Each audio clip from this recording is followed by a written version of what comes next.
Se você não existisse, que falta faria? Cuidado, não pense nisso depois de beber um pouco. Eu, Cortella, no dia que eu me for, e eu me vou, e você também. Eu não quero ir. Eu queria ficar.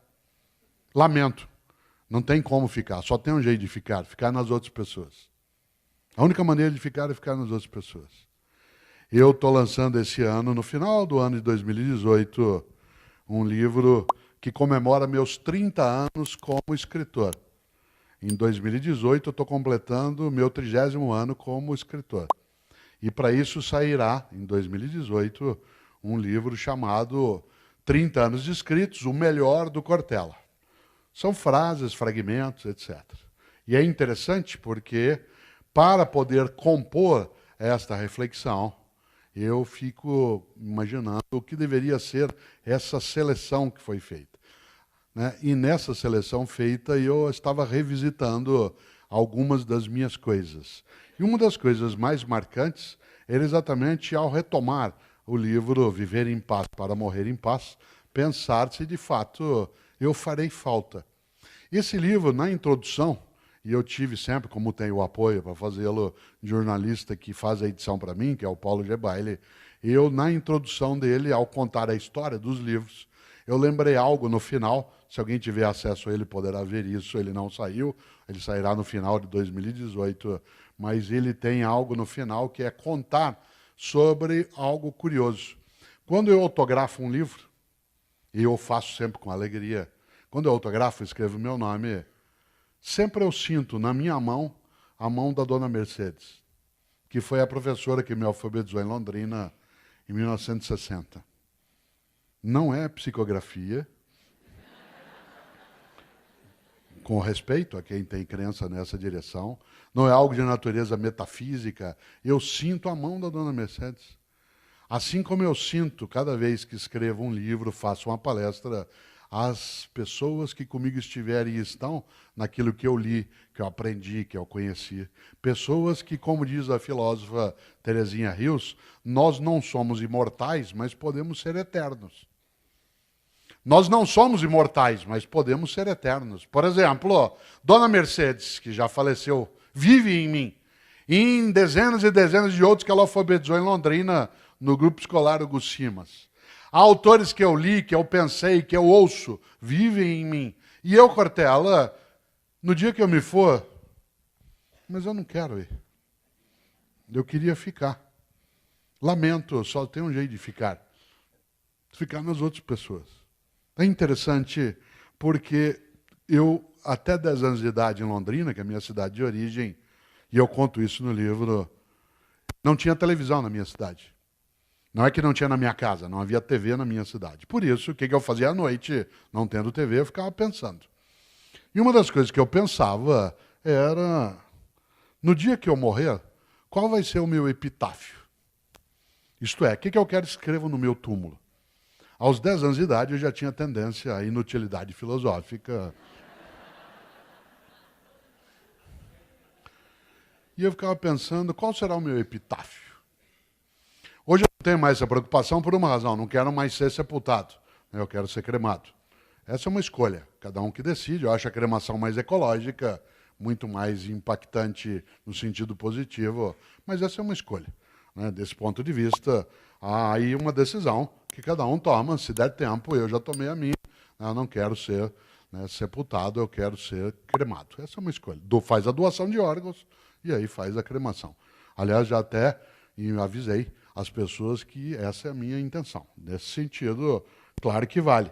Evidentemente que há aí uma questão. Eu sempre fui favorável à cremação nos tempos mais recentes. Inclusive porque a cremação, como eu dizia, é mais ecológica. Já imaginou se chineses e indianos aderissem ao sepultamento? Isso é sério, o impacto ambiental é fortíssimo. São Paulo, que é a cidade onde eu moro, tem o segundo maior cemitério do mundo, que é o cemitério da Vila Formosa. Tem 1,5 milhão de corpos sepultados lá. Você imagina o impacto disso no lençol freático, na proliferação de insetos, de roedores, de pragas urbanas. Aliás, eu fui secretário de Educação na cidade de São Paulo, e, quando secretário, quis fazer uma campanha pela cremação na cidade. E tinha até bolado um cartaz belíssimo para fazer essa cremação, né, mas não pude fazer porque acharam que aquilo era muito assemelhado, né, à propaganda. Mas era essa a intenção. Era um cartaz bem bonito, né, que tinha nele uma frase que ajuda bastante, que era para incentivar a discutir a cremação, que era: vem para a caixinha você também. Tá? E é claro que na época ficou difícil fazê-lo. Mas eu ia procurar patrocínio, mas alguns bancos acharam que podia impactar, né? E que era melhor procurar outros. Uma das coisas gostosas é que, claro, quando eu era a favor do sepultamento, o epitáfio... Sabe o epitáfio, né? A inscrição tumular. A inscrição no túmulo é chamada de epitáfio. Aliás, eu tenho um livro, o Pedro mencionou aqui, Não Espere pelo Epitáfio.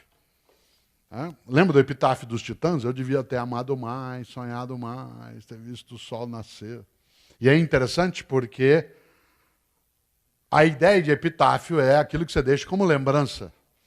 Eu, às vezes, sou homenageado em algumas situações, vez ou outra, como aconteceu aqui hoje, quando eu entrei, as pessoas aplaudem. Isso é uma coisa gostosa, sempre um afago no ego, uma coisa que é apreciável. Mas, às vezes, eu vou a alguns locais e as pessoas fazem elogios em excesso. Antes de começar, está aqui o Cortella, que é isso, né? E eu sempre peço à pessoa, por favor, menos por uma razão. Na vida, enquanto você estiver vivo, você sempre pode decepcionar as pessoas. Quanta gente nos decepcionou e decepciona na vida. No nosso país, nos últimos 50 anos, quantas pessoas nos decepcionaram e decepcionam. Por isso eu sempre lembro do que dizia Machado de Assis. Machado de Assis dizia: está morto, podemos elogiá-lo à vontade. Que é uma frase inteligente. Está morto, podemos elogiá-lo à vontade. Isto é, não terá mais ocasião de nos decepcionar. Olha que interessante. E eu gosto muito de imaginar o quanto que a nossa mortalidade nos coloca algumas obrigações. E quando a homenagem é muito forte, eu sempre lembro do Mário Quintana. Outro poeta gaúcho, esse nascido em Alegrete, que dizia algo estupendo. Ele dizia: a estátua é um erro em bronze. Olha só, a estátua é um erro em bronze. E é curioso, porque o humor do Mário Quintana é muito forte nisso. E ele marca um pouco algo que tem a ver com a sequência do que eu vou dizer.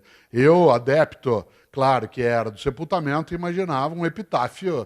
E hoje, adepto da ideia de cremação, tem outra perspectiva. Aliás, uma coisa curiosa, sabem aqui algumas pessoas, especialmente as mais próximas da família, minha mãe Emília, que eu antes mencionei, ela nasceu no dia 5 de março.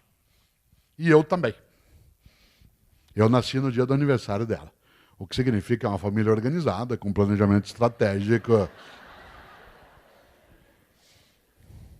Portanto, nós fazemos aniversário juntos. Todo ano a gente comemora aniversário juntos. E aí tem os bisnetos, os netos, os filhos, as noras, etc. E o ano retrasado, em que ela estava fazendo 88 anos, nós estávamos ali juntos, eu fazendo aniversário lá também. E é claro, do que você fala no aniversário, num almoço de aniversário? De vida, de idade e de fim. E uma hora eu disse: vocês não esqueçam que eu quero ser cremado. Ela, com 88 anos de idade, estava fazendo, falou assim: eu não vou deixar você ser cremado. Acho que é Highlander. Sabe qual é o nome dessa escolha dela? Amor. Amor. Ninguém em sã consciência diria essa frase se não fosse movida por amor. Essa irracionalidade, no sentido amoroso, ela é magnífica, porque ela é honrosa, ela é o que marca, é o que faz com que você, às vezes, tenha que ter escolhas que prejudicam você, mas que honram a tua vida, que honram aqueles que estão contigo, que fazem com que a gente mereça. Deus é bom e justo. Eu falo, por quê, vó? Ele é bom porque você pode plantar o que você quiser. Mas ele é justo, porque você só vai colher o que você plantou. Quando eu era menino na cidade de Londrina, só quem tem mais idade como eu vai lembrar Não existia mundo digital. Na escola, por exemplo, as notas que a gente tinha, elas não chegavam, né, por intermédio de algo eletrônico, dada a inexistência. Ou existia um boletim impresso, ou, no meu caso, quem tem mais idade talvez se lembre, era uma caderneta. Uma caderneta que tinha a nossa foto, que tinha o registro das faltas, que tinha o registro das notas, e que a cada bimestre nós tínhamos de levar para o pai, a mãe, ou a pessoa responsável para ela assinar que estava ciente. Porque sem a assinatura deles, a gente não entrava na escola no outro dia. O que levou vários e vários de nós a desenvolver uma competência grafológica incrível, autoprotetiva. E vez ou outra, meu pai Antônio, que era bancário, minha mãe Emília, que era professora, às vezes eu chegava com o boletim, eles olhavam e falavam assim, filho, 5,5 em história, 5 em matemática, 5,5 em português. Filho, o que é isso? Pai, deu para passar. Medíocre. Medíocre é a pessoa que, podendo fazer o melhor, se contenta com o menor, com o pequeno, com o banal, com aquilo que é mais ou menos. Sabe, gente mais ou menos? Gente mais ou menos competente, mais ou menos amorosa, mais ou menos leal, mais ou menos cidadã, mais ou menos religiosa, mais ou menos. Mais ou menos. Aquela pessoa que tem uma vida mais ou menos. E não é o mais ou menos em condições econômicas, é o mais ou menos como atitude na vida. Porque você tem gente que tem rarefação de meios, que tem dificuldade imensa de ter acesso a bens e ainda assim faz o melhor na condição que tem. Para ela, para os filhos, para o lugar que está. Parênteses, eu moro na cidade de São Paulo há 55 anos. Esses meses mais recentes estão muito difíceis, porque há muitas pessoas que estão vivendo nas ruas, de novo, muitas pessoas em situação de rua, que até há algum tempo eram mulheres, homens que até faziam essa escolha, isto é, querer ser alguém em situação de rua, porque não tinha nenhuma intenção de viver em outras estruturas. Mas agora não. Agora são famílias, pessoas que você enxerga em várias cidades, inclusive aqui em Feira, que passaram a frequentar mais a vida na rua. E em São Paulo, que é uma cidade imensa, isso tem uma marca forte. Mas uma das coisas que mais me chama a atenção são pessoas que vivem, por exemplo, sob viaduto, que dormem sobre pedaços de papelão ou que conseguem pegar algum pedacinho, né, numa praça, no meio da terra, e várias vezes a gente está passando pelo lugar e quando você olha, a pessoa está limpando. Aquele canto da praça, aquele lugarzinho sob o viaduto, a coisa dela é nada, é um fogareirinho que é feito em cima do tijolo, mas está arrumado. Capricho! Capricho não tem a ver com posse, tem a ver com atitude. O melhor está ligado exatamente a essa condição. E eu digo isso porque, cautela, você e eu somos arrastados com facilidade para a mediocridade. Basta eu me acostumar, basta eu achar que tudo bem, deu para passar. Sabe, mais ou menos compromissado, mais ou menos amigo. É gostoso porque nesses tempos de pandemia, por muito se falou do fim dos tempos. Algumas pessoas chegaram a imaginar que nós estávamos próximos ao juízo final. Afinal, 2020 foi um momento em que a gente não enxergava no meio da tempestade o outro lado. Era nadando e tentando ficar com a cabeça fora d'água, em várias atividades. E uma das conversas mais fortes que veio era exatamente sobre a nossa mortalidade.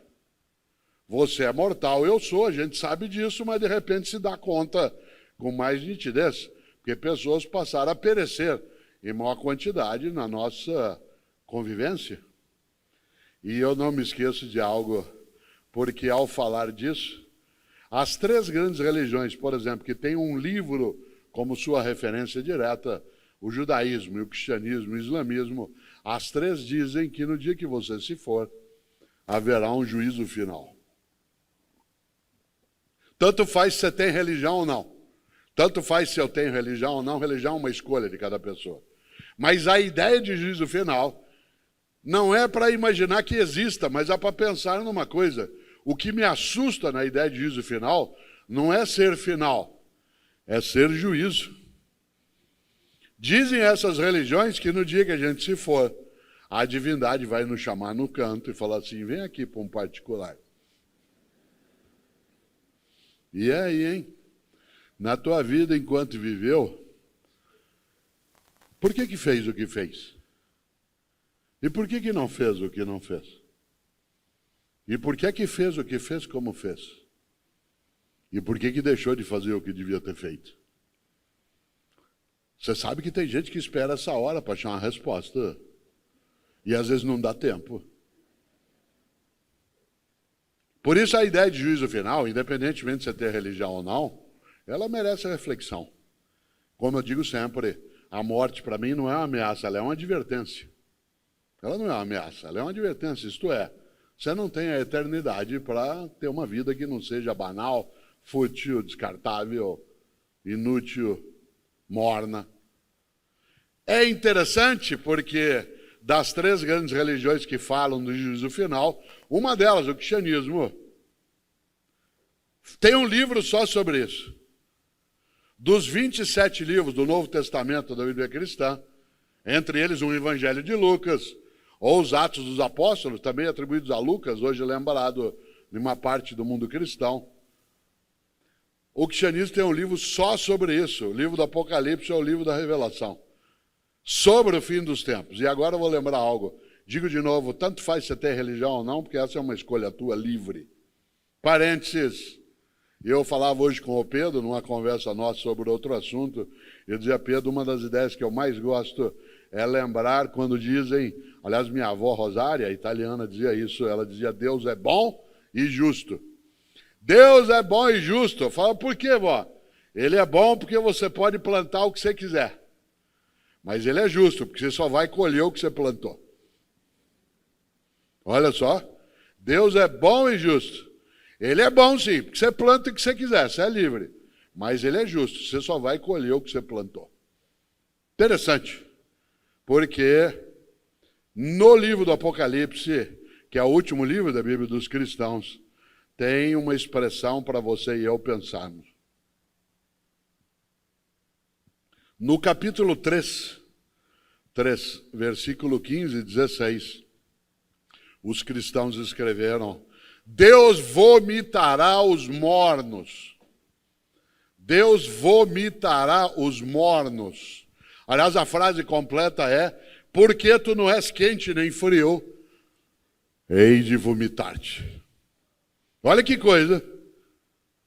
Deus vomitará os mornos, gente morna, mais ou menos, que não é quente nem fria. Você conhece gente morna? Gente que não é quente nem fria. Aliás, Deus, diz o texto, os vomitará. Água morna, você gosta de água morna para beber? Água morna dá ânsia de vômito. Cerveja morna. Comida morna. Café morno. Às vezes eu chego num lugar e falo assim, toma um café. Eu falo, não, obrigado, não toma.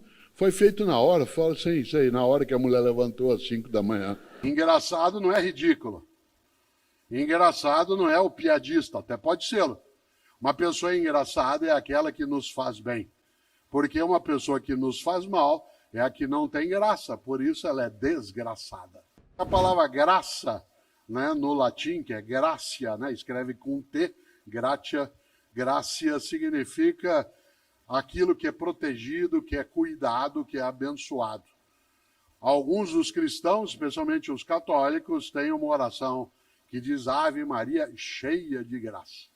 Esta ideia é muito marcante, porque a expressão graça do latim, ela é uma tradução de uma expressão grega antiga muito bonita, que é caris. Caris. Caris, da onde vem carisma? Da onde vem carismático? Da onde vem Eucaristia? Vocês sabem que o prefixo eu, em grego, significa bom, né, ou boa. Por isso, Eucaristia é a boa graça, a boa bênção. Muita gente, quando partilha uma refeição, seja, né, dentro de uma igreja, de um templo ou de um outro lugar, às vezes dá graças, rende graças. Afinal, a expressão caris no grego antigo é cuidado, protegido. O que é uma pessoa carismática? É aquela que nos faz bem. E tem gente que se coloca como propósito fazer bem aquilo que faz e fazer o bem também naquilo que faz. Uma pessoa cheia de graça, há um termo para ela, que pode até parecer estranho, mas uma pessoa cheia de graça é uma pessoa engraçada. Atenção, engraçado não é ridículo. Engraçado não é o piadista, até pode ser. Uma pessoa engraçada é aquela que nos faz bem. Porque uma pessoa que nos faz mal é a que não tem graça, por isso ela é desgraçada. Uma cidade que nos faz bem é uma cidade cheia de graça. Um trabalho que nos faz bem é cheio de graça. O que se ausenta na graça, a gente diz que desgraça. Por isso, olha só, você já ouviu isso ou já disse? Ah, trabalho desgraçado. Ô empresa desgraçada. Ô família desgraçada. E agora com as redes sociais e tal, a família pode mostrar em larga escala o que ela é um tribunal que não tem recesso, que funciona 24 horas de modo ininterrupto. E aí há pessoas que olham e dizem, ô família desgraçada. Eu moro em São Paulo, como disse, há 55 anos. É comum a pessoa dizer, ô cidade desgraçada. Ô governo desgraçado. Ô professor desgraçado. Quando eu era criança em Londrina, desgraçado era palavrão. A gente precisa cuidado. Eram duas palavras que eram proibidas quando eu era criança em casa. Desgraçado, que meu pai Antônio e minha mãe Emília impediam que a gente o fizesse. E a outra era lazarento. Hoje em dia nem faz muito sentido a palavra lazarento, ela parece um pouco arcaica, né? Minha mãe Emília, que faleceu com 93 anos, ela gostava muito de eu contar para ela duas piadas. E eu gostava de contar porque ela pedia para contar de novo. E eu podia contar outras vezes, não porque ela estivesse sem memória, mas porque ela ria muito. Uma delas é uma piada cheia de graça, porque às vezes eu dizia para ela que isso poderia valer para nós, claro que de modo humorado, em que diz que o menininho de 5 anos, a mãe proibiu que ele fizesse algo, ele virou para ela e falou assim, filha da puta. Ela falou, quem que é filha da puta? Ele falou, eu. E ela ria muito dessa história, porque aquilo tinha uma graça interna, independentemente do palavrão, né, tinha algo que encantava naquilo. A outra, ela era professora, tal como eu sou, e ela dizia algo que tem a ver até com a noção de vida, trabalho e propósito. Ela disse que a mãe, 6 da manhã, foi lá acordar o filho e falou, filho, acorda, está na hora de você levantar, você tem que ir para a escola. Ai, não, mãe, deixa eu ficar na cama. Filho, levanta, por favor. Você tem que ir para a escola. Ah, mãe, não quero ir, deixa eu dormir. Eu não aguento aqueles meninos, não aguento aquelas professoras. Filho, você tem que levantar, filho. Você é o diretor da escola.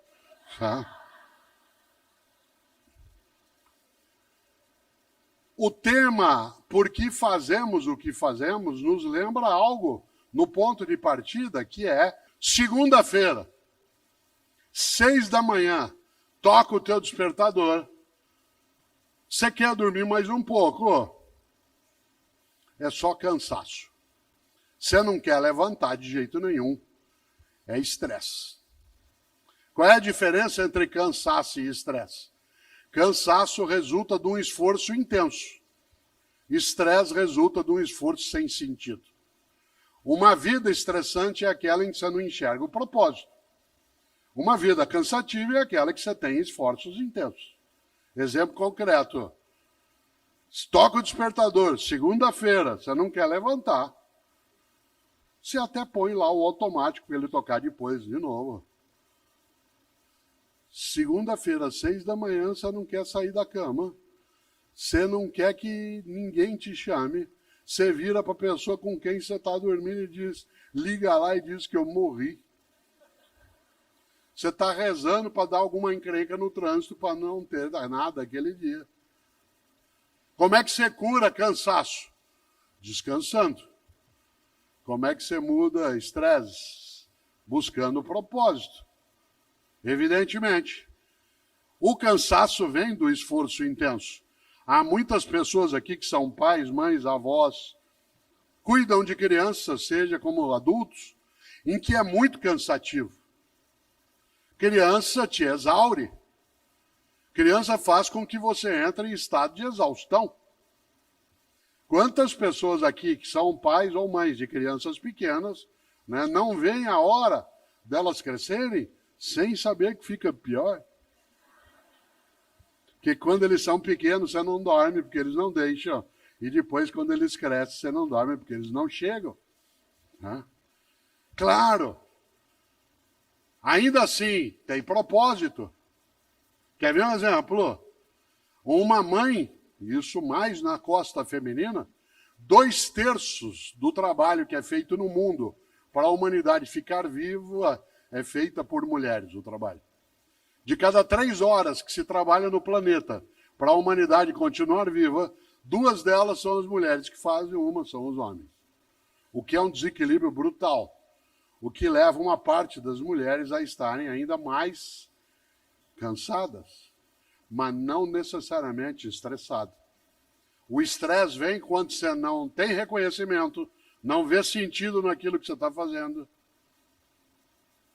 Olha só, pessoas que aqui atuam na área da saúde, que passaram 2020 e 2021. Nós estamos nos aproximando da data do primeiro óbito por Covid no Brasil, regulamentado oficialmente, que foi 17 de março de 2020. Eu nunca me esqueço, porque no 15 de março de 2020, eu fui fazer um programa de TV, um programa do Faustão. Aliás, eu estava nele a semana passada, lá no Arquivo Pessoal, sendo homenageado, que para mim foi muito honroso, mas fui fazer o programa e já era sem público.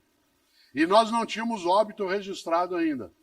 No dia 15 de março de 2020, isto é, há 3 anos. A gente imaginava que logo aquilo sairia. O horror que veio, aquilo que nos marcou, machucou, feriu, colocou em luto, de muitos modos.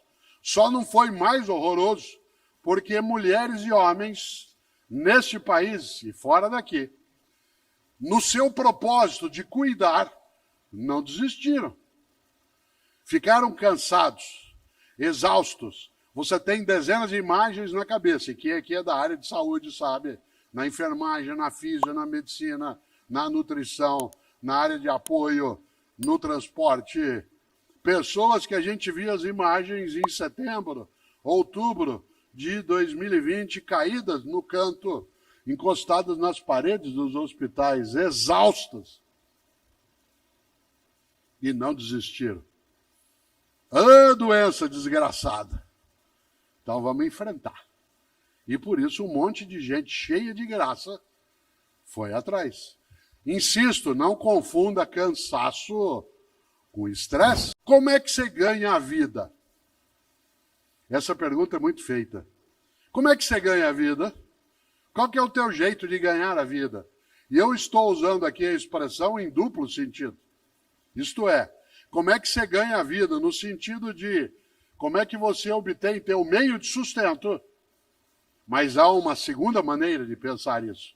Como é que você faz para que a tua vida não seja perdida? Eu gosto, e gosto mesmo, de lembrar o quanto que é impactante algo que está num dos evangelhos. Para uma pessoa aqui, entre nós que tem algum acesso à Bíblia dos cristãos, já deve ter notado, os cristãos têm 4 relatos oficiais sobre a vida de Jesus de Nazaré.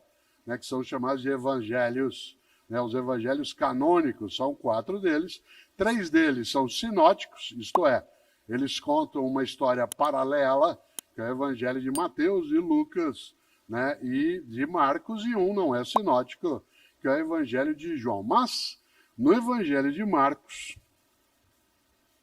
tem uma expressão, e tanto faz se você tem religião ou não, porque essa é uma escolha tua, tanto faz se é cristão ou cristã, essa é uma escolha tua, você pode ter ou não ter, mas há algumas formas de aconselhamento que nos servem.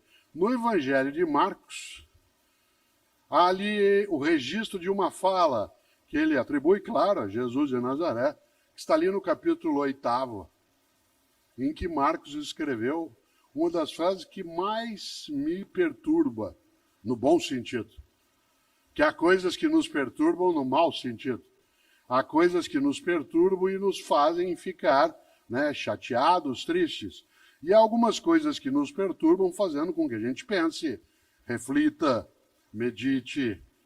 E ali no Evangelho de Marcos, no capítulo 8, ele escreveu, citando, segundo ele, Jesus: de nada adianta a uma pessoa ganhar o mundo se ela perder sua alma. Aliás, o texto original é: de nada adianta a um homem ganhar o mundo se ele perder sua alma. Em outras palavras, de nada adianta você ter tudo se a tua identidade, tua autenticidade, teu propósito, isto é, tua verdade, ela vai por terra, ela desaba, ela é esmagada. Essa frase vale pensar, porque essa frase nos coloca um impositivo, nos coloca algo que a gente chama em filosofia de imperativo, que é nós entendermos que o propósito, sendo benéfico, sendo algo legítimo, sendo decente naquilo que fazemos, ele nos dá vida em vez de tirá-la ou diminuí-la. De nada adianta uma pessoa ganhar o mundo se ela perder sua alma. Isto é, se ela for devorada por aquilo que pode ser a ganância, pode ser o egoísmo, pode ser a arrogância, pode ser o desvario. Por isso, eu gosto e vou fazer essa pergunta aqui agora, não para você responder ou para eu responder, mas para nós pensarmos. Como é que você ganha a vida? Essa pergunta é muito feita. Como é que você ganha a vida? Qual que é o teu jeito de ganhar a vida? E eu estou usando aqui a expressão em duplo sentido. Isto é, como é que você ganha a vida? No sentido de como é que você obtém teu meio de sustento. Mas há uma segunda maneira de pensar isso. Como é que você faz para que a tua vida não seja perdida? Isto é, para que ela não seja demolida, erodida por aquilo que é a pequenez, a tolice, a redução. Como é que você ganha a vida? Há pessoas que ganham a vida cuidando de vida. Há pessoas que ganham a vida encantando a vida. E essas ganham a vida nos dois sentidos, de modo muito mais denso. Há pessoas que ganham a vida apenas no sentido material, do sustento econômico, do acúmulo de patrimônio, que não é ilegítimo se agregado à ideia de ganhar a vida no outro modo que eu aqui lembrava. Uma pessoa que ganha a vida, ou seja, que não a perde, não a desperdiça, não faz com que ela se esvaia, é uma pessoa marcada por uma grande decisão. Ter uma vida com propósito, ter um trabalho com propósito. Uma das frases mais curiosas que eu ouço no mundo das empresas, ou no mundo do trabalho em geral, é uma que eu vou dizer agora. Quando a pessoa vira e diz assim: olha, eu adoro o meu trabalho, mas eu detesto o meu emprego. Eu adoro o que eu faço, mas eu detesto o meu emprego, isto é, o lugar, o modo de ação, aquilo que é necessário que se tenha como convivência. E você tem também o outro modo. É assim: eu adoro o meu emprego, mas eu detesto o meu trabalho. Ou seja, gosto de ali estar, gosto daquela convivência, mas aquilo que faço não me realiza. Uma das coisas mais bonitas, e eu gosto de fazer isso, há um livro que dá título a esta reflexão, chamado Por que Fazemos o que Fazemos? E ele trata disso, né, que eu estou aqui dizendo agora. Ele não é o único. Houve uma época em que, ao término de uma atividade, não era tanta gente, havia uma sessão de autógrafos. Hoje a gente não consegue mais fazê-lo pelo número de pessoas e também pela necessidade de proteção nossa em relação a algumas das coisas que nos circundam. Mas hoje há um outro modo, que eu não chamo mais de autógrafo, eu chamo de fotógrafo. Né? O que é isso? É quando eu terminar aqui, quando eu terminar a minha exposição, eu ficarei sobre o palco e, se você desejar, de modo tranquilo, ordenado, você se aproxima com a tua câmera e aí eu fico andando para lá e para cá, que nem um caranguejo, dado que eu estou, né? Vou até lá, depois eu volto, vou até lá e volto, e você faz uma selfie, se você desejar assim. Há pessoas que gostam de fazê-lo, depois posta. Mas se você tiver com algum dos meus livros, faça a selfie segurando o livro, né? Porque aí sai você, o livro, e eu sorrindo, né? E isso é gostoso, porque é uma forma de lembrança, de memória, que nos ajuda bem. E nesse livro, Por que Fazemos o que Fazemos, a primeira frase que nele está, isto é, o que nós chamamos de epígrafe do livro, é uma frase de um poeta gaúcho que eu tenho uma admiração imensa, que é Mário Quintana. Talvez seja o poeta que eu mais cite, né, nos lugares. O grande Mário Quintana, um gaúcho nascido em Alegrete e que faleceu, né, em 1994, no dia 5 de maio. É fácil lembrar, porque ele morreu na mesma semana que o Ayrton Senna. O Senna morreu, né, no domingo e ele na quinta-feira. Mário Quintana tem várias coisas maravilhosas. Uma delas, eu sempre que posso trago à tona, aliás, duas delas. Mário Quintana, eu já disse isso em algumas palestras, ou no mundo digital, mas gosto de trazer à tona. Mário Quintana tentou entrar 3 vezes na Academia Brasileira de Letras. 3. E foi recusado. Não aceitaram Mário Quintana na Academia Brasileira de Letras. Um lugar cheio de imbecis, e vários que não são. Um lugar que já teve vários imbecis e vários que não eram. Não aceitou Mário Quintana. Aliás, sabe quem não entrou também na academia? Carlos Drummond de Andrade, Clarice Lispector, Monteiro Lobato. Nesse momento está se candidatando à Academia Brasileira de Letras, uma das pessoas mais admiráveis para mim, que é Maurício de Souza, um paulista nascido em Santa Isabel, mas que fez a sua vida ali em Mogi das Cruzes. Eu tenho 3 livros com ele. Eu faço o texto, ele faz as histórias com a Turma da Mônica. É uma pessoa, né, assim, incrível em termos de afago, de afeto, e que agora está se candidatando também. Pois bem, Mário Quintana foi recusado 3 vezes na Academia Brasileira de Letras. Vocês sabem que, como bom poeta que tem um propósito firme, ele deu o troco muito bem dado. Para dar o troco em que eu recusou, ele fez um poema. Vocês conhecem, chama Poeminho do Contra.